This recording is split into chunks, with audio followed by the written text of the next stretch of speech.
ఎన్ని రోజులైనా చెప్పొచ్చు. ఇదే కాకుండా ఇంకొక ముఖ్యమైన అంశం నేను గుర్తు చేయదలుచుకున్నా.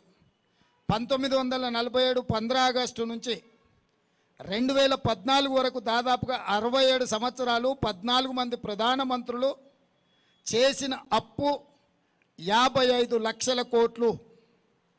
2014 నుంచి 2024 వరకు నరేంద్ర మోడీ గారు ఒక్కరే చేసిన అప్పు 113 లక్షల కోట్లు. 14 మంది ప్రధానమంత్రులు చేసిన అప్పు కంటే ఒక్క నరేంద్ర మోడీ గారే మోర్ దాన్ డబుల్, రెండింతల అప్పులు చేసిండు. ఈరోజు దేశం మీద ఉన్న అప్పుల భారము 168 లక్షల కోట్లు.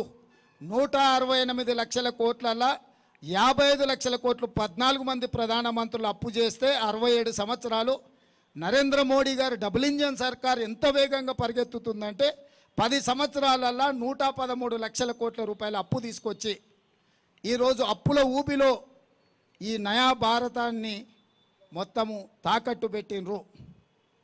ఇట్లా ప్రతి రంగంలో పోర్టులు కావచ్చు, ఎయిర్పోర్టులు కావచ్చు, జాతీయ రహదారులు కావచ్చు, లేకపోతే పబ్లిక్ సెక్టర్ యూనిట్స్ నవరత్నాలు కావచ్చు, 60 లక్షల కోట్ల రూపాయల ఆస్తులు ఆనాడు కాంగ్రెస్ పార్టీ సృష్టిస్తే వీటన్నిటిని కూడా కార్పొరేట్ కంపెనీలకు 6 లక్షల కోట్లకు తెగనమ్మేసిండు.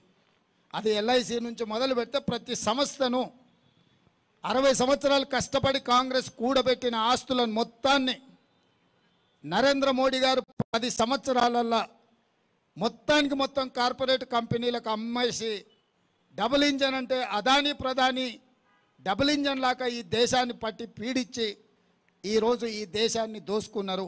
ఇవన్నీ